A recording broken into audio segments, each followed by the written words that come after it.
श्री वृंदावन चतुर्व्यूह रूप धारण करके श्री जी की सेवा करता है। जैसा कि मैंने आज के प्रसंग के प्रारंभ में कहा कि सहचरियों में, सखियों में, गोपियों में अग्रगण्य यदि कोई है, अभी तक नाम सबने ललिता विशाखा के सुने, लेकिन यदि हमसे वास्तविक पूछो तो श्री जी की सेवा में अग्रगण्य सहचरी स्वयं वृंदावन है। क्यों? क्योंकि वृंदावन का स्वयं निर्माण श्री जी ने ही किया है। किस लिए किया है? केवल श्याम सुंदर को सुख प्रदान करे। वो श्याम सुंदर प्रसन्न हो तो श्री जी अपने आप प्रसन्न हो जाए।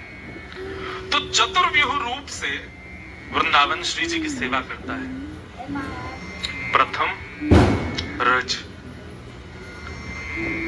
प्रथम व्यूह जो वृंदावन का श्री जी की सेवा में है वो है रज। वृंदावन की एक विशेषता है, ये विशेषता पूरे विश्व के किसी स्थान की नहीं है, और वो ये है कि सब जानते हैं कि वृंदावन में हमारी किशोरी जू और शाह नहीं पहनती, और पादुका न पहनने का जो भाव है वो वृंदावन ने प्रकट किया। वृंदावन ने अपने आप को इतना योग्य बनाया कि श्री श्याम सुंदर किशोरी जी के मन में भाव ही नहीं आता कि हम यहाँ पादुका पहने, और क्योंकि वृंदावन को स्पर्श सुख देना है इसलिए भी पादुका नहीं पहनते। तो सर्वप्रथम वृंदावन जो श्री जी की सेवा में आए हैं वो रज के भाव से। चतुर्व्यूह में प्रथम रज, चतुर्व्यूह में दूसरा स्वरूप है वृंदावन के लता, गुल्म, पत्र, पुष्प, फल, जिन सघन कुंज में ठाकुर जी और श्री किशोरी जी निरंतर रास विहार करते हैं, अनंत सुख की प्राप्ति करते हैं। तो दूसरा व्यूह एक प्रकार से ये कहा जा रहा है कि गुरु वृंदावन है और वृंदावन के साथ में उपगुरु ये चार हैं, रज और दूसरे सघन कुंज, पत्र, पुष्प, गुल्म आदि। ये विशेष रूप से उन लोगों के लिए जो आजकल वृंदावन तो आते हैं लेकिन वृंदावन के रूप को नहीं समझ पा रहे।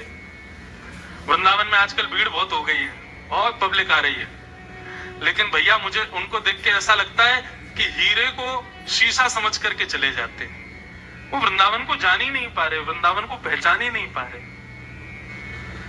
वृंदावन प्रथम रज के भाव से श्याम सुंदर और श्री जी की सेवा में है। दूसरा लता, गुल्म, पत्र, पुष्प, फल, इनके भाव से श्री जी की सेवा में है। जब हमारे श्याम सुंदर और श्री जी विहार करते हैं ना, कई जगह पदों में पढ़ने में आता है कि जिन वृक्षों पर फल उत्पन्न नहीं हुए होते या हो भी गए होते लेकिन कच्चे होते हैं, जैसे ही देखते हैं किशोरी जी आ रही हैं, श्याम सुंदर आ रहे हैं, तो फल अपना वो वृक्ष अपना पूर्ण जोर लगा देता है, उस फल को तुरंत पका देता है, उस पुष्प को तुरंत सुगंधित करता है कि हमारे इस भाव से रीझ कर श्यामा जी इसका स्पर्श कर ले, इसका सेवन कर ले। साल भर में जो वृक्ष एक पुष्प को सुगंधित करने में श्रम करता है वो श्री जी के आने पर क्षण भर में करता है। श्रमित तो बहुत हो जाता है, लेकिन श्री जी सेवा में स्वीकार करें इसके लिए वृंदावन के वृक्ष, गुल्म, पत्र, पुष्प ये सब अपने आप को सुगंधित और पुष्पित करके रखते हैं। तो वृंदावन की दूसरी सेवा का भाव है वहां के लता, गुल्म, वृक्ष, पत्र। श्री व्यास जी कहते हैं वृंदावन के रूप हमारे मात पिता गुरु बंधु। वृंदावन के वृक्ष, वल्लरियां ये सब कौन है? ये सब हमारे माता हैं, पिता हैं, गुरु हैं, बंधु हैं, ये सब हमारे। इसलिए हमारे ब्रजमंडल में कई संत जन तो वृक्षों से ही लिपट लिपट करके आनंदित होते हैं। तमाल वृक्ष को देख करके सोचते हैं कि ये जरूर श्याम सुंदर ही होंगे। तो वृंदावन का दूसरा सेवा प्रकल्प है वहां के लता, गुल्म, पुष्प, वृक्ष। उनका प्रयोग कभी अपने लिए मत करना बंधु। संसार के पुष्प फलों का प्रयोग अपने लिए कीजिएगा, लेकिन श्रीधाम वृंदावन यदि आप जाओ तो वहां के पुष्प, पत्र, फलों का प्रयोग अपने लिए कभी मत करना, क्योंकि वो आपके लिए है नहीं, वे श्री जी की सेवा के लिए ही है। हमारे लाल जी यहाँ नागपुर में विराजते हैं, तो यहाँ पर सेवा में आने वाले पुष्प भी राधा बाग से ही आते हैं। किशोरी जी के बाग के पुष्प ही सेवा में पधारते हैं। परिवार, ढांढनिया परिवार ने एक बाग ही ऐसा बनाया जहां के पुष्प सब श्री जी की सेवा में ही जाते हैं, और बस ये 4 दिन के लिए वो कुछ पुष्प हमारे लाल जी के पास भी आ जाते हैं, नहीं तो श्री जी के पास ही जाते हैं हमेशा। वास्तव में ये बात तो भागवत में भी प्रमाणित है कि पृथ्वी अपने ऊपर अन्न, पुष्प, फल, इन सबका प्रादुर्भाव हमारे आपके लिए नहीं करती है। भागवत में कथा आती है, पृथु महाराज का चरित्र आता है, जिनकी वजह से धरती को पृथ्वी कहा जाता है। तो पृथु महाराज के चरित्र में भाव आता है कि पृथ्वी ने एक बार अपनी समस्त बीज उत्पन्न करने की, फलों को उत्पन्न करने की, पुष्पों को उत्पन्न करने की समस्त शक्तियों को अपने अंदर समेट लिया। क्यों? क्योंकि मानव इन सब का उपभोग करता था अपने लिए, ठाकुर जी की सेवा में नहीं लगाता था। पृथु महाराज जब प्रकट हुए तो सबने प्रार्थना की, महाराज पृथ्वी बंजर हो गई है, इस पर वृक्ष नहीं होते, अनाज नहीं होता, आप कुछ करिए, आप हमारे राजा हैं। तब पृथु महाराज ने पृथ्वी से प्रार्थना की, यज्ञ किया, तब पृथ्वी प्रकट हुई और भूमि देवी ने प्रकट होकर के कहा, आज्ञा करें महाराज। तब पृथु महाराज ने कहा कि आप क्यों बंजर हो गई हो, पुष्प, फल, बीज, ये सब आपने क्यों समेट लिए अपने अंदर? तो पृथ्वी कहती है, क्योंकि मानव मेरा उपभोग कर रहा है। मैंने अनाज को, फल को, वृक्ष को, पत्तों को, पुष्पों को आप सबके उपभोग के लिए नहीं निकाला है, मैंने इसलिए निकाला ताकि कोई एक भक्त मुझे, मेरे से उत्पन्न होने वाले उन फलों को, पुष्पों को, आदि आदि वस्तुओं को ले जाके ठाकुर जी को अर्पित करे, फिर स्वयं पाले, मुझे कोई आपत्ति नहीं। लेकिन ठाकुर जी को बिना निवेदित किए खुद सेवन करता है, मुझे बहुत कष्ट होता है। इसलिए पृथ्वी ने अपनी समस्त शक्तियों को दबा लिया। तब पृथु महाराज ने वचन दिया, बोले मैं वचन देता हूं, आज के बाद वैष्णव परिवार में बिना भोग जब उसको निवेदित करेंगे ठाकुर जी को। इस प्रकार पृथु महाराज ने पृथ्वी से निवेदन किया और तब पृथ्वी ने इन सब वस्तुओं को अपने ऊपर प्रकट किया। तो वृंदावन विशेष रूप से जो कुछ भी प्रकट करता है वो सब ठाकुर जी की सेवा के लिए ही प्रकट करता है, उसका उपभोग अपने लिए कभी मत करना।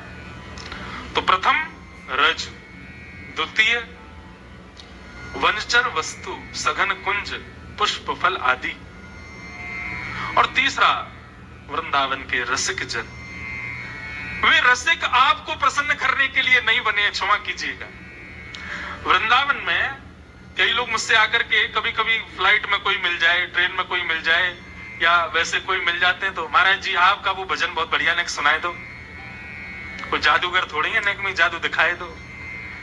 वृंदावन में यदि कोई रसिक, मैं अपने आप को रसिक नहीं बोल रहा हूं, इनडायरेक्ट वे में बोल भी रहा हूं, लेकिन वैसे अगर देखो तो वृंदावन में जितने भी रसिक जन, कोई यदि रस का तनिक मात्र भी भाव प्रकट करता है तो उसका भाव भी संसार के लिए नहीं है, श्री जी के लिए है। ये बात दोनों पक्षों से समझिएगा। रसिक जन भी इस बात का ध्यान रखें कि यदि हमारे भीतर रस प्रकट हुआ है तो उससे हम संसार को ना रिझाएं, श्यामा शाम को ही रिझाएं। यदि हम अपने रस का प्रयोग किसी व्यक्ति विशेष को रिझाने के लिए कर रहे हैं ना, तो रस विष बन जाएगा। रस का प्रादुर्भाव आपके हृदय में हुआ, इसका मतलब श्री जी ने आपको अधिकारी माना है और अधिकारी बनाया है, तो उससे श्री जी को ही लुभाओ। हाँ, 2-4 जनता भी रीझ जाए तो उसमें कोई आपत्ति नहीं है, लेकिन केवल यही प्रधानता नहीं होनी चाहिए कि सब रीझें, श्री जी रीझें, हमारी किशोरी जी रीझ जाएं, हमारे श्याम सुंदर। एक बार का प्रसंग है, हमारी श्री जी कितनी कृपालु, कितनी दयालु, कितनी जल्दी रीझ जाती। वो एक पद की एक पंक्ति आती है ना, हमारे यहाँ एक भजन गाया जाता है, वृषभानु की किशोरी वो तो गैया होते भोरी, प्रीत जान के वो थोड़ी तो है राखेगी शरण, मन भूल मत जयो श्यामा प्यारी के चरण। किशोरी जी बड़ी बोरी हैं। और यहाँ को प्रसंग कैसे है, एक बार जन्माष्टमी थी तो श्री हमारी श्यामा जू नंदगांव गई, लाला को जन्मदिन है, हम भी बधाई दिया मैं। वहां जाकर के जब किशोरी जी ने देखा तो नंद नंदन को सब लोग बधाइयां दे रहे थे, भैया जन्माष्टमी की। किशोरी जी भी बधाई देवे गई। नंद नंदन क्या कर रहे थे कि सामने आने वाले लोग जो उनको बधाई दे रहे थे वो अपना हाथ आगे करें या अपना वस्त्र का भाग आगे करें या अपना पल्लू आगे करें या कोई पात्र आगे करें, उसको ठाकुर जी भर देते थे। किशोरी जी टेढ़ी नजर से देख रहे, समीप गई तो मधुमंगल श्री दामा आदि बोले, हमारे लाला को हृदय देखो श्री जी, आपने जो जैसो पात्र लेके आ रहा हो हमारो लाला बाकू भर भर के दे रहा है। ठाकुर जी बोली, ये हृदय को स्वरूप ना हो करे। हृदय को स्वरूप तो ये है कि भैया जो जितनो पात्र लाए उतनो मत भरो, अपनी तरफ से बड़ो पात्र दे के वाकू भी भर के दो। या में कौन सी निर्मलता, कोई ने हाथ आगे किए और बेचारे को हाथ इतना छोटो कि वहां में 2 लड्डू आ सके, तो बेचारे को 2 ही मिलेगा। अब कोई पात्र बड़ो लिया है तो वाकू भर के दे रहे। अरे हमारे श्याम सुंदर को भाव तो ऐसा होना चाहिए, बड़े बड़े पात्र लेके आओ, सबन को पात्र दो और फिर वाकू भरो, तब उन पर कृपा करो। ललिता विशाखा ताली बजाने लगी, देखो हमारी श्री जी को भाव, ये पैज तो चलती रहे। हमारी श्री जी तो बड़ी कृपालु, बड़ी दयालु, नेक नेक में ही दया कर दें, नेक में ही कृपा बरसा दें। हमारे श्याम सुंदर कभी कभी श्री जी को दिखावे के काजे कृपा करे, देखो हमने कृपा करी, लेकिन श्री जी दिखावे ना है। श्री जी को भाव ही ऐसा होवे कि ठाकुर जी वही में ही हार जाएं, या के आगे और कहा करें। तो श्री जी को स्वभाव है। तो इसलिए भैया यदि आपके भीतर रस आया है, आपके भीतर भाव आया है, उस भाव से, उस रस से, उस ज्ञान से, उस भाव से संसार को मत रिझाओ। ये वृंदावन चतुर्व्यूह से श्री जी की सेवा करता है। तो तीसरा व्यूह जो है वो रसिक है, रसिक जन। वृंदावन के रसिक जन हो या वृंदावन के बाहर रहने वाले रसिक जन हो, वे सब अपने भाव से किशोरी जी को प्रसन्न करें, उनको आनंदित करें। और चौथा वृंदावन का जो भाव है वो श्री यमुना जी, रज वृक्षवल्लरी सघन कुंज, रसिक जन और श्री यमुना। इन चतुर्व्यूह रूप से वृंदावन श्री जी की सेवा करता है, हमारे श्याम सुंदर की सेवा करते हैं, उनको लाड़ लड़ाते हैं, उनको प्रसन्न करने का भाव करते हैं। इसलिए वृंदावन आओ तो इन चारों की शरण ग्रहण करो, रज सघन कुंज लता गुल्म पत्र पुष्प, रसिक जन और श्री यमुना जी। इन चारण को प्रणाम प्रथम करो, वाके बाद बिहारी जी को दर्शन करो, वाके बाद राधा वल्लभ जी को दर्शन करो, वाके बाद राधा रमण जी के पास जाओ। अभी हम लोग चूक क्यों रहे हैं पता है? ये वृंदावन को सेल्फी पॉइंट और ये रील्स बनाने की स्थिति में क्यों लिया है हम लोग? क्योंकि हमने गुरु का आश्रय तो लिया ही नहीं। हमने 4 गुरुओं को छोड़ सीधे ठाकुर जी का दर्शन किया। हम उसको समझ ही नहीं पाएंगे, हम उनको जान ही नहीं पाएंगे। मैथ्स की बुक है, साइंस की बुक है, सोशल स्टडीज की बुक है, और बुक समझ में तो तब आएगी ना जब गुरु का आश्रय लोगे। ऐसे ही भैया ये राधा रमण जी भी एक किताब है, राधा वल्लभ जी भी एक किताब है, श्री बिहारी जी भी एक किताब है। इनको तब समझोगे जब गुरु का आश्रय लोगे। हम किसी व्यक्ति विशेष के पास जाने की नहीं कह रहे। ये 4 गुरु वृंदावन में हैं चतुर्व्यूह रूप से, श्री रज, श्री सघन कुंज, श्री रसिक जन और श्री यमुना जी।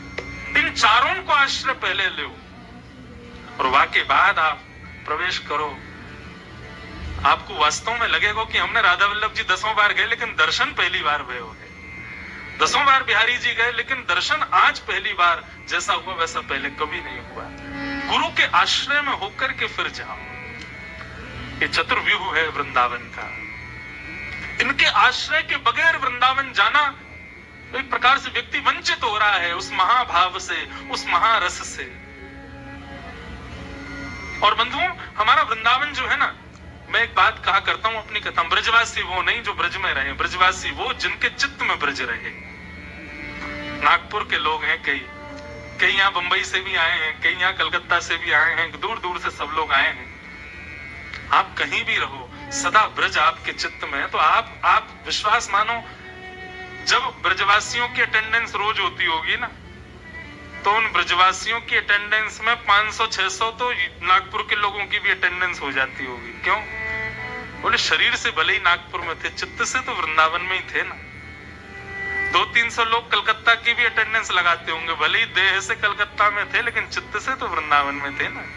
100-150 लोग बंबई के भी अटेंडेंस लगाते होंगे, देह से भले ही कहीं भी थे, चित्त से तो श्री धाम में थे ना। और निश्चित अभी वृंदावन की गणना चित्रकेतु कर रहे होंगे ना, प्रेजेंट लगा रहे होंगे कौन कौन आया, निश्चित ही जितने भी हॉल में बैठे हम सबकी भी गणना हो ही गई होगी, क्योंकि बैठे भले कहीं भी हैं वृंदावन को याद तो कर रहे हैं ना। आप चाहे नागपुर रहो, बंबई रहो, कलकत्ता रहो, यहां रह करके भी इन चतुर्व्यूह का स्मरण नित्य करो। ब्रज की रज, ब्रज के लता गुल्म पत्र पुष्प, ब्रज के रसिक जन और श्री यमुना जी, इन चारों को कोई व्यक्ति यदि नित्य प्रणाम करे, मुझे ऐसा लगता है कि श्री जी और हमारे ठाकुर जी फिर उसको कितना भी अभागा हो उस पर कृपा करेंगे निश्चित, क्योंकि ये योग्य बनाते हैं उनके। ऐसे भाव हैं। तो अब ये इस प्रकार से कुछ ना कुछ भाव तो हम सुनाते रहेंगे। एक लीला का मधुर दर्शन करें। पिछली बार भी हमने कुछ लीलाएं सुनी थी, मुंदरी चोरी लीला सुनी थी, नौका विहार लीला सुनी थी, और कौन सी सुनी थी बताओ? हाँ, मान लीला सुनी थी, और कौन सी सुनी? हाँ, प्रथम मिलन लीला सुनी थी। अब यही सब लीलाओं में एक बड़ी अद्भुत लीला आज मिली ठाकुर जी की और किशोरी जी की, उसका दर्शन करें। इतना सुंदर भाव है।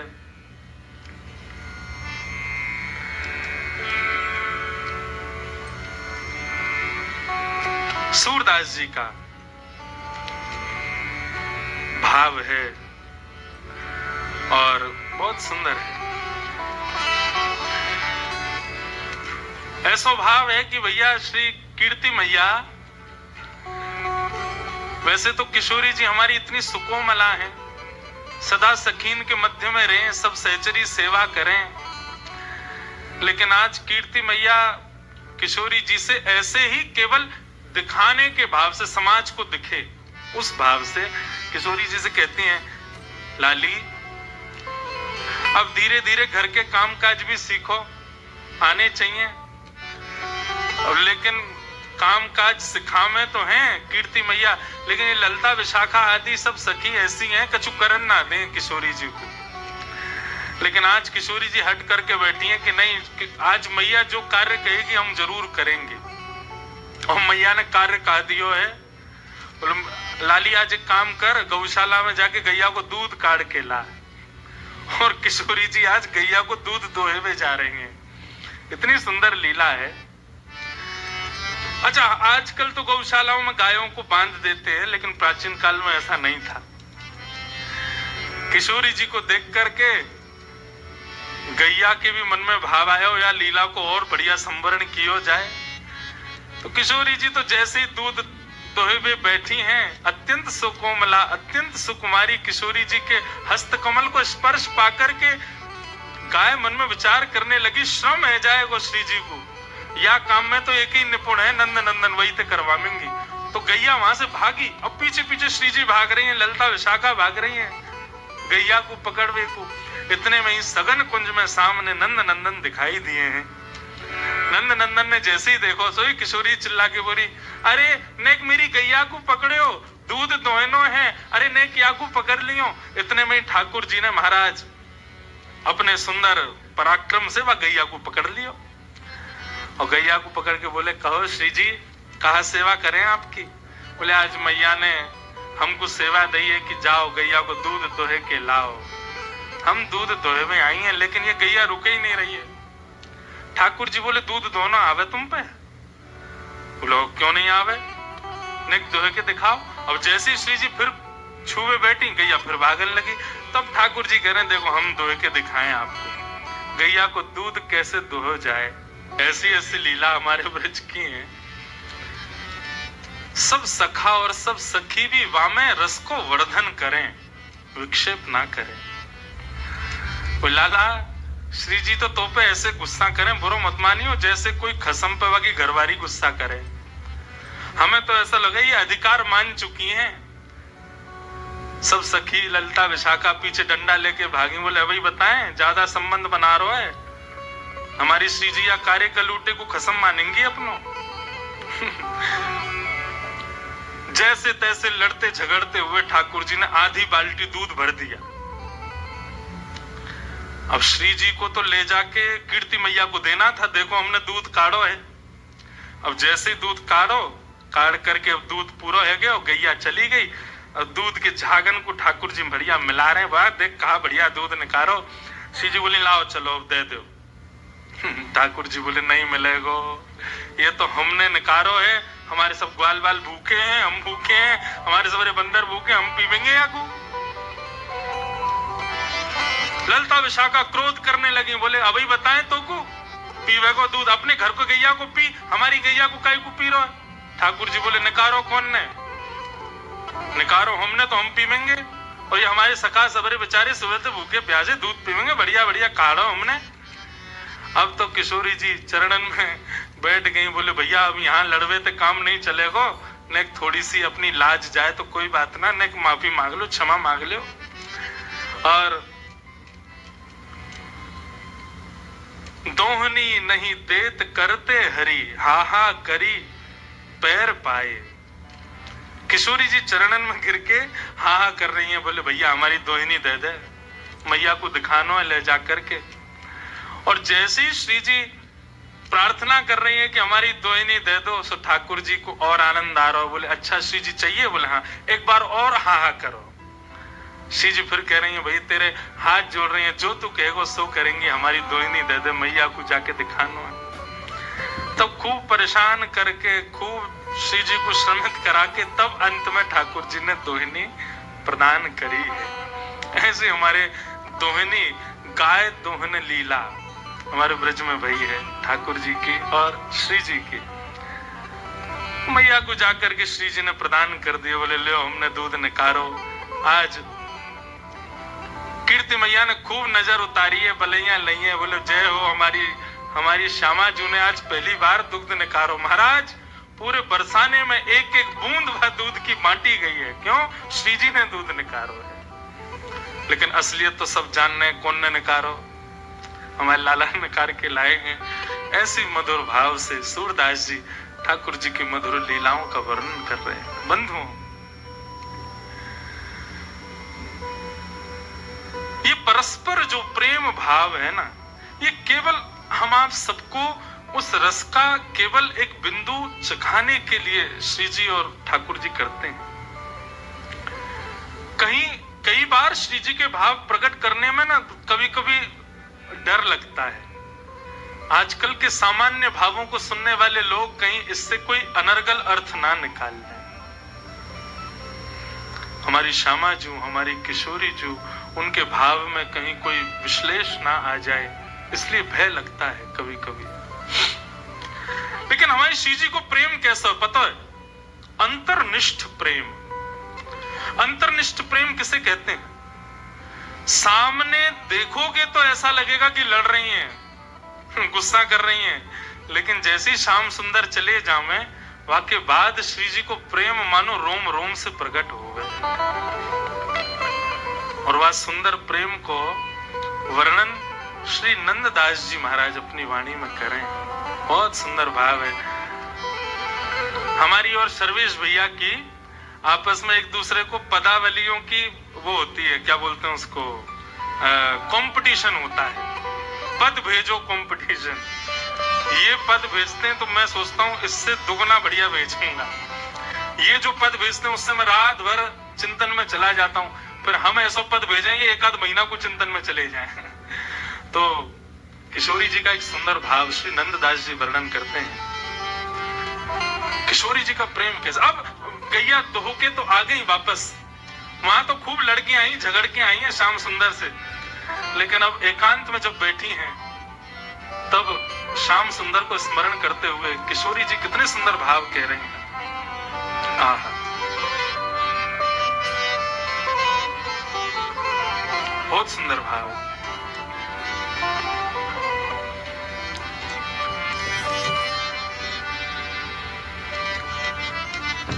मैं पछिहार रही बहू तेरो, कहू नेक नानी के बिहार रही बहू तेरो। श्री जी सब सखियन से कह रही हैं कि ठाकुर जी कैसे हैं, मुकु नेक बताओ, नेक मुकु सुनाओ उनके बारे में। सब सखी बोली अभी अभी तो मिलके आए हैं, अभी अभी तो उनसे खूब लड़ झगड़ के आए हैं और रोज ही कोई ना कोई लीला होवे श्री जी। पर हम हर बार देखें कि आप जब भी एकांत में आके बैठो फिर सबन से कहो कि नेक थोड़ा कृष्ण के बारे में बताओ, उनके रूप के बारे में बताओ। आप जाओ तो हो उनसे मिलवे, सामने खड़े हो, मैं नेत्रन से निहार ले करो। फिर ये आप एकांत में आकर के क्यों कहो कि श्याम सुंदर कैसे हैं, नेक उनके रूप को वर्णन करो। ठाकुर जी हूं मैं तो है सन्मुख, वही समय देख ले करो उनको। तब सब सखियन सो हमारी श्रीजू कहा कह रही हैं, इतनी सुंदर भाव हैं श्री नंददास जी के। बोले हरी सखी कहा बताऊं, तुम लोग बड़ी सौभाग्यशाली हो जो नयन भर के श्याम सुंदर को देख लेते हो, लेकिन मेरी स्थिति ऐसी होती है कि एक क्षण से अधिक यदि मैं नेत्रों से श्याम सुंदर को देखती हूं तो उतने में मेरी स्थिति क्या होती है, छिन ही में भर आवत पानी, श्याम रूप कहाँ छिन में जा। सुंदर को कि मैं एक क्षण से भी ज्यादा निहारवे को प्रयास करूं तो एक क्षण से अधिक देखने पर मेरे नेत्रों में जल आ जाता है। मुझे नेत्र बंद करने पड़ते हैं, दो कारण है। पहले तो जल आ जाता है, कहीं और रुदन ना हो जाए, कहीं और जल आया तो श्याम सुंदर श्रमित हो जाएंगे। वो जो लीला हमारी मान की थोड़ी झगड़े की चलती है, उस बीच में यदि अश्रुपात हो जाए तो ऐसा लगेगा रस में नमक घोल दिया हो। इसलिए मैं जानबूझ करके श्याम सुंदर से अपने नेत्रों को बचाती हूँ, उनको नहीं देखती। क्यों? एक क्षण से अधिक देखूं तो नेत्र सजल हो जाते हैं। बंधुओं, श्री जी के प्रति श्याम सुंदर के भाव सुनोगे ना, सुख मिलेगा, लेकिन श्याम सुंदर के प्रति श्री जी के भाव सुनोगे ना, नेत्र सजल हो जाएंगे। छिन ही में भर आवत पानी, श्याम रूप कहाँ जिनमें जान। एक क्षण में ही मेरे नेत्र सजल हो जाते हैं, मैं उनके रूप को निहार नहीं पाती हूं। और दूसरा भाव क्या कहती हैं? दूसरा भाव मैं ठाकुर जी को इसलिए नहीं देख पाती, नयन दो छवि अमित अगाधा। अरे सखियों, श्याम सुंदर को रूप तो अपार है और वह अपार रूप को देखने के काजे नेत्र केवल दो ही है हमारे पास। भाव समझिएगा, नयन दो छवि अमित अगाधा, और उसमें भी तापर पलक करत है वाला। एक तो इतने सुंदर श्याम सुंदर और उनको देखवे के काजे या जड़ विधाता ने दो ही आंख दी है, और इन दो आंखन से भी उनको निहारवे को प्रयास करें तो जल तो आ ही जावे, वासे पहले ये पलक भी बाधक बन जाती है। बीच बीच में देखते देखते आंखें भर आती हैं, और उसके अलावा भरे भी ना तो आंखें श्रमित हो जाती हैं, तो पलक गिर जाती हैं। श्याम सुंदर सामने हो और उस समय पलक गिरती हैं तो गोपियां गोपी गीत में कहती हैं, त्रुटिर युगायते त्वाम पश्यताम जड़ उदीक्षताम। अरे जड़ विधाता, तू जानता नहीं था कि श्याम सुंदर हमारे सामने आने वाले हैं, तूने ये पलक क्यों बनाई? आपको पता है देवताओं में और मानव में अंतर क्या है? देवता अनमिष होते हैं, उनके पलक नहीं होती। मतलब स्वरूप तो ऐसा ही होता है, लेकिन जैसे हमारी पलक गिरती रहती है ना, ऐसे देवताओं की पलक कभी गिरती नहीं है। किशोरी जी कह रही हैं, अमित छवि और वाकु देखवे काजे नेत्र दो, और इन दो नेत्रन में भी सखी तामे पलक करत हैं बाधा। कैसे निहारूं उनको, कैसे देखूं? या हमारे मैं आप लोगों से प्रार्थना करूं कि मुझको कृष्ण के भाव सुनाओ, उनके रूप को वर्णन सुनाओ, उनके अंग प्रत्यंग को वर्णन सुनाओ, क्योंकि देखवे की सामर्थ्य मेरी नहीं है। श्री जी के इतने सुंदर भाव। श्री जी कहती हैं, अब एक सखी बोली, तो श्री जी मां कारे कलूटे को देखवे निकाय को है। अरे आप इतनी सुंदर हो, आप तो अपना प्रतिबिंब ही देख ले करो। आपको प्रतिबिंब को जो स्वरूप है ना, वह स्वरूप को ही नेक सांवलो बना दिया जाए तो ऐसा लगेगा श्याम सुंदर ही है। आप तो खुद को ही देख ले करो, वह नंदनंदन को देख के क्या करना है आपको। तब श्री जी कहती हैं, जो ब्रज दीनो जन्म हमारो। अरे सखियों ध्यान से सुनो, यदि ब्रज में हमारा जन्म हुआ है तो ब्रज में जन्म लेने का एक ही कारण है, क्या? जो ब्रज दीनो जन्म हमारो, देखन को मन मोहन प्यारो। ब्रज में जन्म खाने पीने हंसने बैठने घूमने फिरने के लिए नहीं हुआ है। इस ब्रज में जन्म केवल श्याम सुंदर मनमोहन को देखने के लिए ही हुआ है। उनको नहीं देखेंगे तो कैसे काम चलेगा? हमारे यहां तो ब्रज की गोपियां श्रीमद् भागवत के वेणु गीत में कहती हैं, कभी अवसर मिलेगा ना लाल जी के ससुराल में वेणु गीत भी सुनाए। श्री जी तो आ ही जावे। वेणु गीत भी बहुत सुंदर है श्रीमद् भागवत का। गोपी गीत सबने सुना है, लेकिन भागवत के कई ऐसे अप्रकट गीत हैं, उनका भी अद्भुत भाव है। जैसे वेणु गीत, युगल गीत, श्रीमद् भागवत के। अब वेणु गीत में क्या होता है, ठाकुर जी वन चरा रहे हैं गैया में, वन में चरा रहे हैं गैया, और वहां बैठ करके वेणु वाद्य कर रहे हैं। उस वेणु की ध्वनि को सुन करके गोपियां नेत्रबंद करती हैं, और नेत्रबंद जैसे ही करती हैं तो हृदय में ही ठाकुर जी की वो छवि प्रकट हो जाती है जो वन में लीला हो रही है, और उसका वर्णन गोपियां करती हैं। अब श्याम सुंदर ऐसे चल रहे हैं, अब श्याम सुंदर ये लीला कर रहे हैं, वही वेणु गीत है। वेणु गीत में गोपियां कहती हैं, अक्षणवताम फलमिदम न परम विदाम। बोले भैया ये नेत्र किस लिए मिले हैं? सूरदास जी का पद है ना, देखो चाहत कमल नयन को, निस दिन रहत उदासी अखियां, हरि दर्शन की प्यासी प्यासी, हरि दर्शन की प्यासी अखियां, हरि दर्शन की प्यासी। श्याम सुंदर को निहारो। किशोरी जी कह रही हैं, जो ब्रज दीनो जन्म हमारो, देखन को मनमोहन प्यारो। उनको देखने के लिए ही हमारा जन्म ब्रज में हुआ है। किशोरी जी बोली, मैंने तो अब सोच लियो है। ललिता विशाखा बोली, कहा सोच लियो? बोले अब मैं तपस्या करूंगी। ललिता विशाखा बोली, क्यों? बोले मैंने सुनी है तपस्या करने के बाद में ब्रह्मा और इंद्र की पदवी मिल जाती है।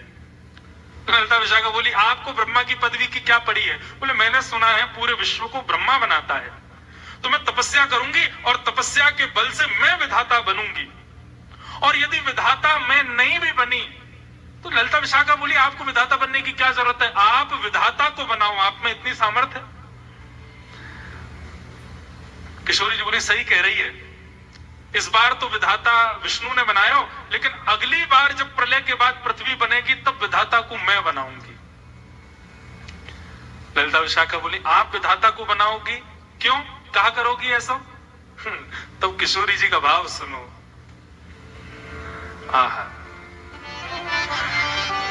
जो विधि ना को वश कर पाऊं, तो मैं पद्धति कछु और चला।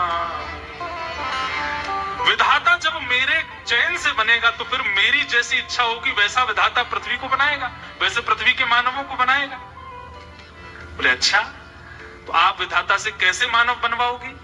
बोले या विधाता ने तो 2 आंख वाले मानव बनाए, लेकिन जब मैं विधाता को बनाऊंगी या मैं विधाता बनूंगी तब रोम रोम प्रति नैन बनाऊं। मैं विधाता को आज्ञा करूंगी कि भैया मानव बनाइयो, लेकिन मानव के जितने तेने रोए बना दिए ना बेमतलब के, कहा काम है इनको? इन प्रत्येक रोम में नेत्र प्रकट कर दियो। रोम रोम प्रति नैन बना, क्यों? ताकि अमित अगाधा स्वरूप जो श्याम सुंदर को है, हमारो अंग अंग वाको निहारे। और सखी ने को एक और बात सुन, रोम रोम प्रति नैन बनाऊं, और उसमें भी एकटक रहे, ये नेत्र सदा खुले रहे, श्याम सुंदर को देखते रहे, उसके लिए पलक ना बनाऊं। रोम रोम प्रति नैन बनाऊं, एकटक रहे पलक ना बनाऊं। तब का होगा? तब कछु कहे हो सखी सब पूरन मन के था। किशोरी जी कह रही हैं तब हमारी मन की मनोकामना पूरी होगी, और उस समय जब हमारे रोम रोम में नेत्र होंगे, बिना पलक के नेत्र होंगे, और जब श्याम सुंदर हमारे सामने आएंगे तब अपने प्रत्येक रोम से उनका दर्शन करेंगे, तब हमारे मनोरथ पूर्ण होंगे, तब हमारी मनोकामना पूर्ण होगी। अब देखो, कृष्ण सन्मुख की किशोरी जी और कृष्ण विमुख किशोरी जी के भाव। आप यूं मत सोचियो कि हमारी किशोरी जी को कृष्ण के अधीन बता रहे हैं, रुक जाओ कल अभी आ जाएगा तो ठाकुर जी को अधीन बता देंगे। वहां में कोई अंतर थोड़ी, दोनों एक दूसरे के अधीन हैं, सदा एक दूसरे के सुख के भाव में तो विराजमान रहते हैं। हमारे बिहारिन देव जी तो एक पद में वर्णन करते हैं कि भैया ठाकुर जी मुकुट क्यों पहनते हैं पता है? अच्छा, मुकुट भी पहने तो सीधो पहनने में टेढ़ो क्यों पहने? तो बिहारिन देव जी का वो पद है, कल सुनाऊंगा, वो पद मुझे स्मृति में नहीं, उसमें बिहारिन देव जी का भाव है कि वो टेढ़ा मुकुट इसलिए पहनते हैं ताकि किशोरी जी जब संग चले तो कहीं धूप की छांव, धूप के प्रकाश से किशोरी जी के चरणन में श्रम ना आ जाए, इसलिए छतरी पकड़वे को इतना अभी समय ना है, तो अपने मुकुट को ही ऐसा टेढ़ो करके चले कि मानो श्री जी जब चले तो उनकी श्री जी के चरणन के ऊपर छतरी को काम ठाकुर जी को मुकुट करते हुए चले, ताकि श्री जी के चरणन को धूप के सूर्य के प्रकाश से कोई श्रम नहीं आ जाए। दोनों ही अधीन हैं। ऐसे भवसागर में गोते लगवा देंगे महाराज कि जीवन भर उससे कभी निकल नहीं पाओगे। ऐसे हमारे श्री जी और ठाकुर जी के मधुर भाव। आहा,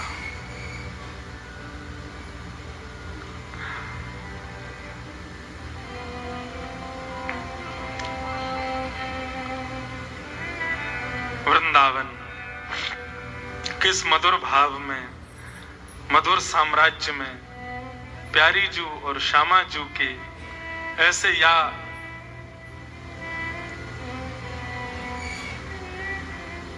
बिना किसी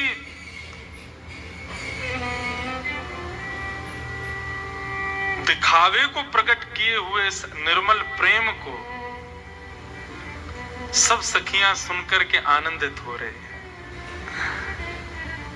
और दोनों रसिक जन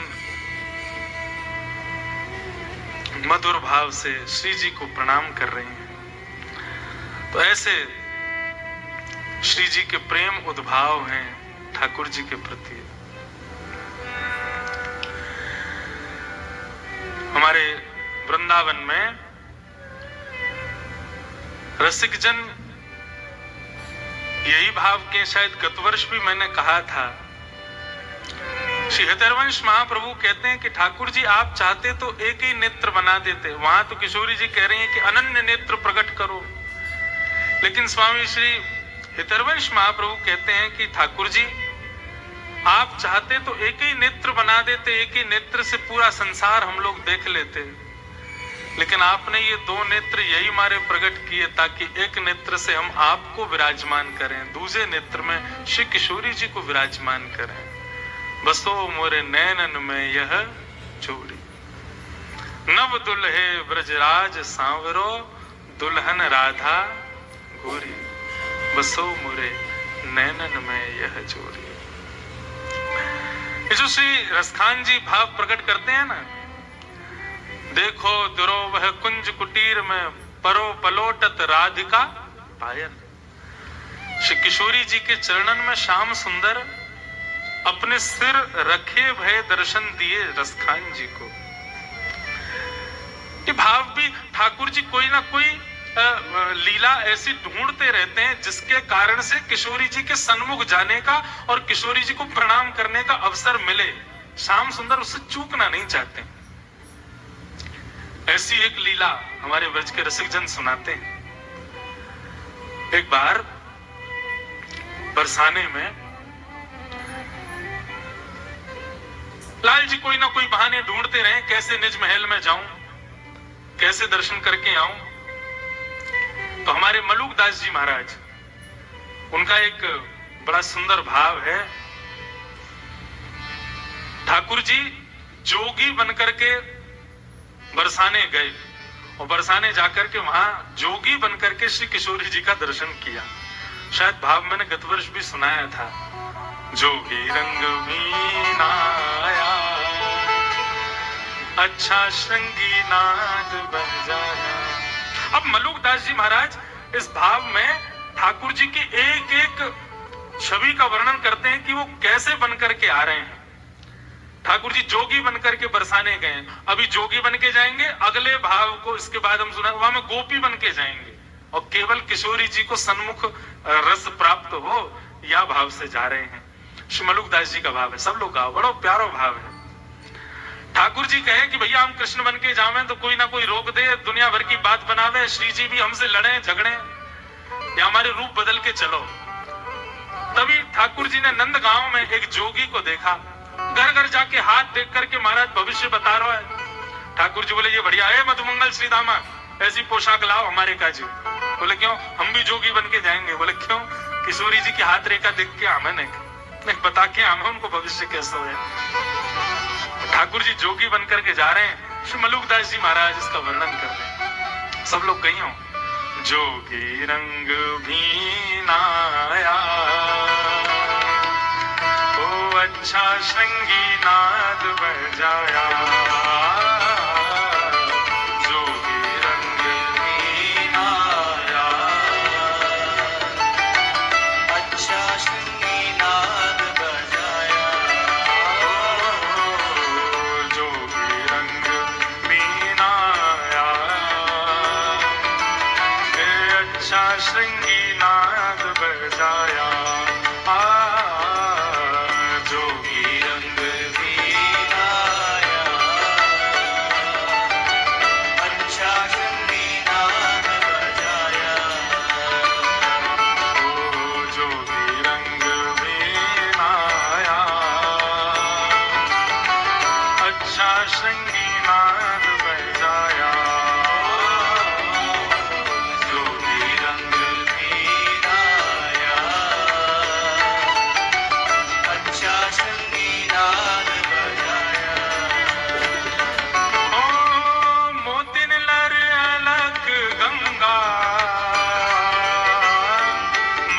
जटा जूट में गंगा ओ मोतिन लहरे अलग गंगा। मानो जटा जूट में गंगा। ठाकुर जी ने अपने केशों में वो एक पत्ता होता है, उसमें से दूध निकलता है सफेद सफेद। उस दूध के बढ़िया रस को लेकर के अपने केशों में बढ़िया जटा बना ली। वहां पे दास की कथा थी और एक ही मंच पे सुबह हमारी भागवत होती थी, शाम को मलुक पीठ वाले पूज्य श्री राजन दास जी महाराज की भक्तमाल होती थी। एक ही संग रुके थे, तो वहीं रात में 2 बजे महाराज जी ने ये पद मुझे सुनाया था। तो महाराज जी यहाँ पे बोले, इंद्रेश जी मलियागिरी भस्म ब्राजे मानो सुर डमरू बाजे। श्री मलुक दास जी महाराज कह रहे हैं मलियागिरी भस्म, मलियागिरी तो चंदन होता है, भस्म कैसे हो गई? मैंने कहा हाँ महाराज जी ये बात तो सही है, मलियागिरी तो चंदन होता है, भस्म कहां से हुई? तो वे कह रहे हैं, बोले भैया श्री किशोरी जी के दर्शन की ऐसी अग्नि लगी है ठाकुर जी के चित्त में कि मलियागिरी चंदन लगाया, लेकिन किशोरी जी के दर्शन की लालसा से, उस चित्त में दर्शन की अभिलाषा की अग्नि से वो चंदन भस्म बन गया। वाह, ऐसे तड़प रहे हैं, ऐसे मचल रहे हैं किशोरी जी को देखने के लिए। लगायो तो चंदन है लेकिन भस्म बन गया है। मलियागिरी भस्म ब्राजे मान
गए ठाकुर जी, पहुंच गए बरसाने, अलग निरंजन डमरू बजावे, कोई भविष्य दिखवाओ, कोई हाथ दिखवाओ, कोई जन्मपत्री दिखवा लो। ललिता विशाखा सखियां सब देख रही थी। बोलो भैया कोई भविष्य बतावे वारो आयो है? हाँ आयो तो है। कोई कहे अपनी पूछो, लेकिन हमारी ब्रज की सखियों का भाव कैसा? अपनी मत पूछो, हमारी श्यामा जी की पूछो। संसार का स्वभाव अपना अपना अपना, लेकिन भक्त का स्वभाव हमारे लाल जी का, हमारी श्यामा जी का, वो प्रधान है। सब सखियां गई। बोलो भैया बाबा ओ जोगी, नेक्स्ट से जोगी, रूप तो तुम्हारा जोगी सो है, लेकिन देखने में ऐसे लग रहे हो तुम्हारा अभी जन्म भयो कछु साल पहले। ठाकुर जी बोले ये सब तपस्या के बल से हुआ है गोपी, तुम नहीं समझोगी। हमने हिमालय में बड़ी तपस्या करी है। हमारी आयु कितनी है? हाँ, ये संग में हमारा सेवक है, ये बताओ कितनी आयु? मधुमंगल भी गया था जोगी बन के। मधुमंगल बोलो हमारे महाराज जी 120 वर्षों से हिमालय पर तपस्या कर रहे हैं, लेकिन तपस्या के प्रभाव से इनके अंग प्रत्यंग की झुर्रियां चली गई हैं। देखने में ऐसे लगते छोटे बालक। दो चार सखियां बोली हमारा हाथ देखो। मधुमंगल बोले तुम्हें तो मैं ही देखूंगा, इधर आओ, तुम्हारे भविष्य को तो मैं बता दूंगा। हमारे महाराज जी तो राजा रानी आदि इन सब बड़े बड़े लोगों के हाथ देखे। बोले अच्छा। ललिता विशाखा बोली आप यदि भविष्य कथन करो तो हमारी श्री जी को हाथ देख लोगे? कौन श्री जी? अरे या बरसाने की अत्यंत सुकोमला, अत्यंत सुमनोहरा, रसिक जनन के हृदय में सदा वास करवे वाली श्री वृषभानु नंदिनी हमारी श्यामा जी, ने उनको भविष्य देख लो। ठाकुर जी बोले कहा भविष्य देखना है? बोले भविष्य में केवल इतना देख के बता दो कि हमारी ऐसी सुकुमारी सुंदर किशोरी जी को ध्यान रखवे वारो कैसो होएगो। नेक वाक्य बारे में नेक बताए दो। हम तो यही बात की चिंता में कि हमारी किशोरी जी के भाव स्वभाव स्वरूप इतने सुंदर हैं कि कहीं उनकी जोर को कोई मिलेगा भी कि नहीं। जोगी बोला हाँ दिखाओ, बताओ कौन है, कहाँ है, दिखाओ, बोला अभी बताते हैं हम सब कुछ। जोगी को पकड़ करके लेके गए। इतने में ही श्री वृषभानु नंदिनी पधारी सन्मुख, और जैसे ही सामने आई हैं किशोरी जी तो दूर से ही देखा। बोले किसको पकड़ लाई हुई? बोले बहुत बड़े जोगी हैं, 120 वर्ष से तपस्या करके इन्होंने अपने अंग की कांति को बिल्कुल बालक के समान कर लिया। किशोरी जी गई, हाथ दिखाने लगी। ठाकुर जी हस्त कमल देखने लगे। बोली अरे आपको जो ध्यान रखे वारो, आपके अब बीच में तो कई भाव है लेकिन सीधे हमें आपको ध्यान रखे वारो, आपके सुंदर भाव को प्रस्तुत करवे वारो, वो ज्यादा दूर ना है, आपके सन्निकट ही रहवे। बस वहां में एक कमी होगी, सुंदरता में कोई कमी नहीं, इतने रंग ओझल होगा आपसे। ललिता विशाखा बोलेंगे कहीं नंदन की तो बात ना कर रहा है, ये कहीं बार यशोदा के लाला की तो बात ना कर रहा है। किशोरी जी तो हस्तकमल का स्पर्श करते। अरे श्री किशोरी जी तो ठाकुर जी के अंग की सुगंध से पहचान जाती हैं। उनको तो सब पता हो, बरसाने में ठाकुर जी आ जाए किशोरी जी को वैसे ही पता चल जाए। किशोरी जी भी समझ गई ये कौन है, हम सब जान नहीं है। बोले जाको आपके बगल में खड़ो कर दिया जाए और वाके बगल में खड़े रहते ही आपकी उपमा और बन जाए, समझो वही आपको जीवन संगी बनेगा। ललिता विशाखा बोली तो क्या करना चाहिए? बोले एक एक जो भी आपको लगे कि योग्य है वाकु लाला के बगल में खड़ा करके देख ले।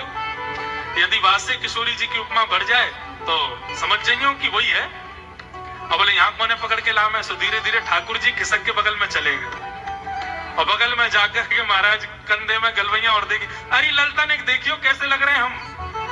श्री मलुकदास जी वर्णन कर रहे हैं, सोहे बाम भाग में प्यारी मानोवर ढंग सवारी, सोहे बाम भाग में प्यारी मानोवर सवारी। अरे हाँ सोहे बाम भाग में प्यारी, मानोवर ढंग सवारी, सोहे बाम भाग में प्यारी।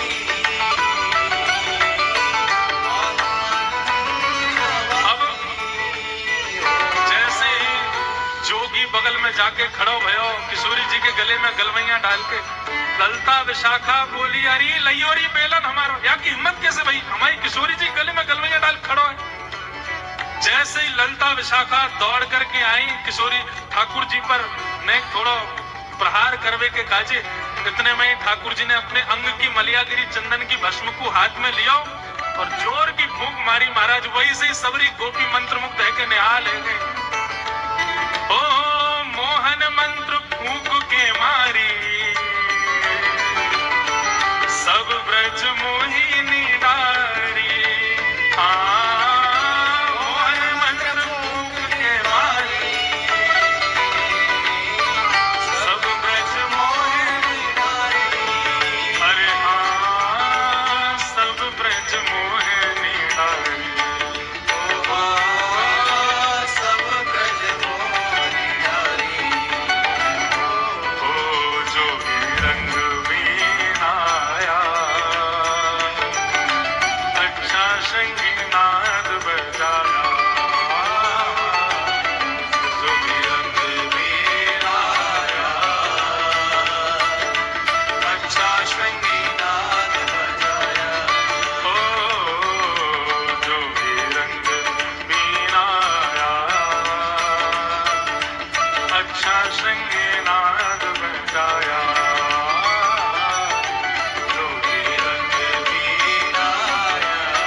दर्शन के अभिलाषा से आए थे ठाकुर जी, रूप बदल के सब सखियों को मूर्छित कर दिया और नैन भर के देखने लगे श्यामा जी को।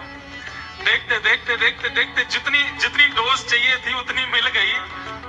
उसके बाद क्या हुआ, जोगी छवि बावरो डोले राधे राधे राधे बोले। जोगी छवि बावरो डोले राधे राधे राधे बोले। अरे हाँ जोगी छवि बावरो डोले राधे राधे राधे बोले। हाँ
कसाई पक्ष के हम हैं और लाली पक्ष के आप लोग हो, और हम ज्यादा श्रम करें आपको देखने में अच्छा लग रहा है, हम ही गावे, हम ही ताली बजावे, मैं भुजा उठा के भाव से गाओ श्री राधे राधे राधे राधे जय राधे राधे राधे राधे वृषभानु दुलारी राधे राधे बरसाने वाली राधे राधे श्री कीर्ति प्यारी राधे राधे वृषभानु दुलारी राधे राधे श्री कृष्ण प्यारी राधे राधे वृंदावन वाली राधे राधे जय राधे राधे जय राधे राधे जय राधे राधे जय राधे राधे जय जय।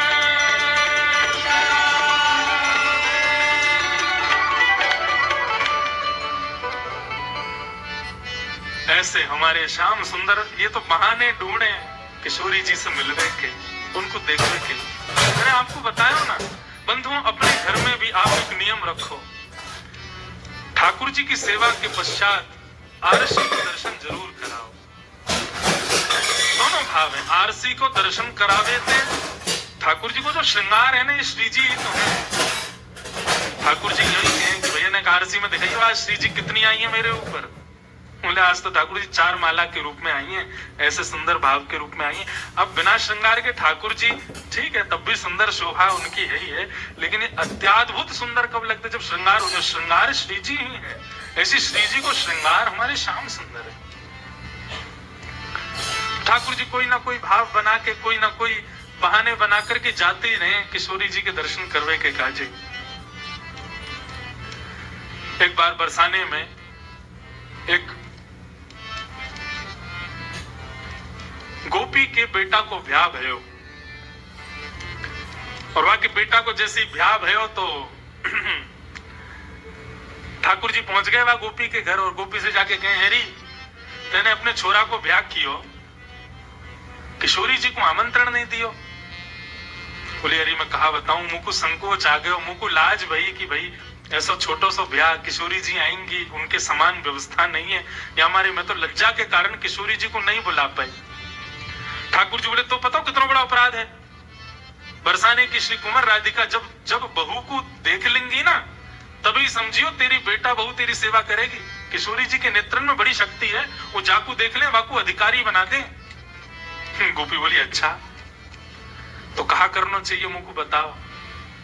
ठाकुर जी बोले किशोरी जी के पास अपनी बहू को मिलावे ले जा। अच्छा कहीं नाराज? अरे नहीं, किशोरी जी तो बड़ी दयालु हैं, बड़ी कृपालु हैं, वो कभी नाराज थोड़ी ऐसे सके।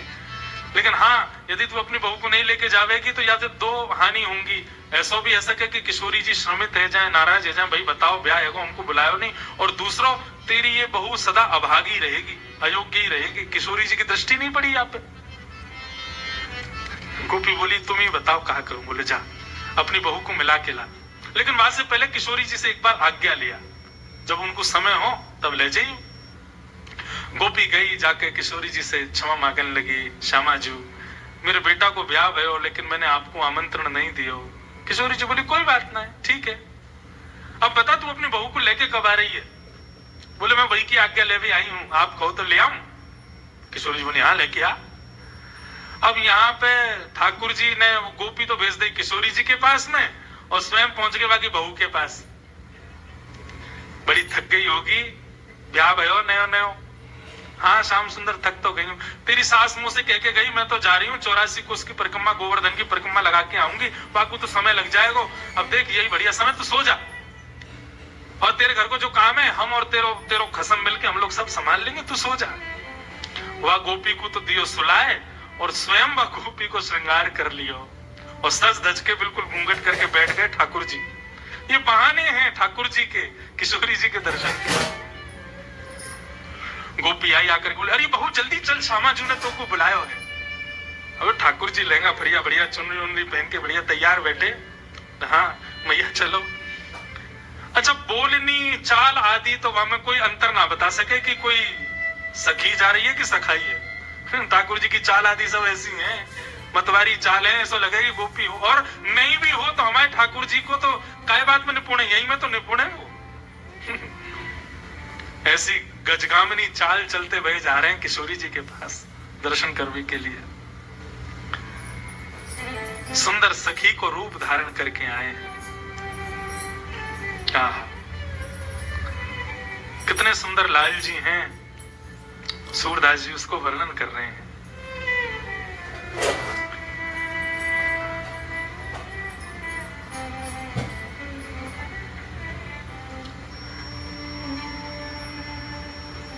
ठाकुर जी ने जैसी बरसाने में निज महल में प्रवेश किया, ठाकुर जी की चाल देख करके, ढाल देख करके, उठवे बैठवे के तरीका, अभी मुख तो कोई ने देखो ही ना है, लेकिन चाल आदि इन सब में ही इतना आनंद भयो कि किशोरी जी की सब सखियां निहाल हो गई।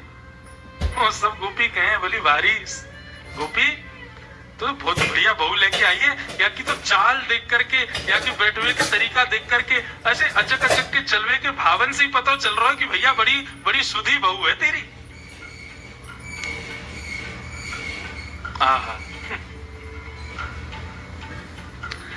सूरदास जी महाराज का ये पद इतना सुंदर है कि ललता विशाखा किशोरी जी के रूप में ठाकुर जी को देख करके कह रहे हैं,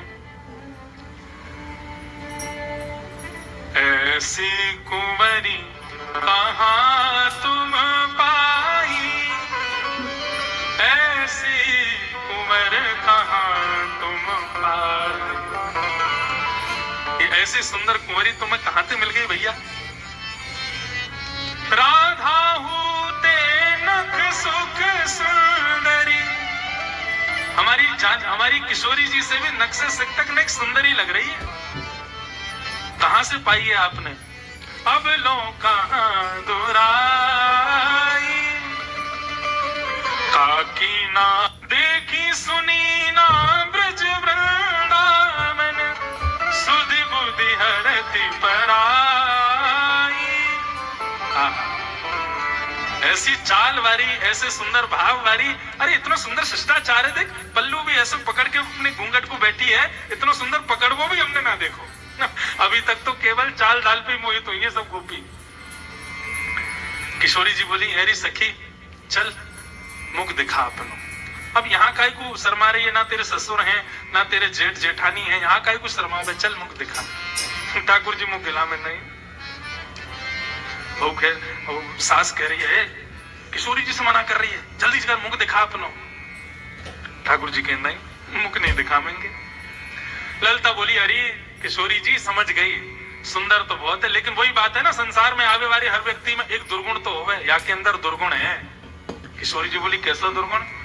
नेक मांग रही है, नेक दो, मुंह दिखाई में कहा दोगे, पहले ये बताओ तब मुख दिखावेगी अपनो। किशोरी जी बोली अच्छा मुंह दिखाई चाहिए, लाओ भाई नवलखा को हार लाओ, ले ये हार तो को देंगी, अब दिखा दे मुख। अब भी मना करो ना, यहाँ से काम नहीं चलेगा। सुंदर सुंदर आभूषण धर दिए, सुंदर सुंदर रत्न धर दिए, लेकिन सबन को नकार देवे, बोले ये सब कछु नहीं चाहिए। तब ललता विशाखा दोनों कहीं तो कुछ चाहिए कहा। सो ठाकुर जी धीरे से इशारा करें ललता की ओर, बोले जहां ही ललता खड़ी है वहां मुंह को खड़ो होना है, आपको संग चाहिए, इशारे में बतायो। किशोरी जी बोली अच्छा निज महल में निज सहचरीन को संग चाह रही है। सो ठाकुर जी से हाँ यही चाहिए। बोले अच्छा ये चाहिए तो हम तो को निश्चित प्रदान करेंगे। धन्य सुहाग भाग है यार को, यह जुवतन की मन भाई, सूरदास प्रभु हरिश मिले हंसी, ले उर कंठ लगाई। जैसे किशोरी जी ने कही कि हम अपनी निज सहचरी में तो को वास देंगे, ये नेक स्वीकार कर। जैसे ये नेक दियो है, तुरंत श्याम सुंदर ने अपनो पल्लू जैसी हटायो, श्याम सुंदर को मुखमंडल देख करके सब गोपियां तो निहाल हो गईं, और किशोरी जी ने जाकर के ठाकुर जी को हृदय से लगा लिया। ऐसे मधुर लीला, मधुर मिलन के भाव को देख करके सब सखियां बलैया ले रही हैं ठाकुर जी की। ऐसे हमारे लाल जी दुनिया भर के नाटक बना बना करके, दुनिया भर के भाव निर्मत करके किशोरी जी के दर्शन करवे जाओ। ऐसी श्याम सुंदर की मधुर लीला हमारे ब्रज में सुनाई जाओ। सदा चिर जीवो यह जोरी। बस हमारी तो यही भावना है कि हमारे लाल जी, हमारी किशोरी जो, हमारी श्यामा जो सदा ऐसे प्रसन्न रहे। बस इनकी प्रसन्नता ही हमारा सर्व सुख है। तो भैया ऐसे मधुर मधुर लीलाएं ठाकुर। अब देखो ये सब भावना सब कथाओं में नहीं सुनाए जाते। अधिकारी अनधिकारी का भाव रखना पड़ता है। अब ठाकुर जी की इन लीलाओं को यदि सामान्य व्यक्ति सुनेगा ना तो ठाकुर जी के प्रति दुर्भाव प्रकट करेगा। बताओ ये भगवान होके ऐसी लीला करते? अरे भैया ये भगवान होगो जगत के लैया, ये हमारे ब्रजमंडल को तो लाला है। ललित किशोरी प्राण धन जे ब्रज को एक खिलौना है। ये तो हमारे ब्रज के खिलौना है, वहां वही भाव से विराज रहे हैं। तो ऐसे मधुर भाव और सुंदर हम सुनेंगे। एक सुंदर आपको प्रति प्राप्त हुई।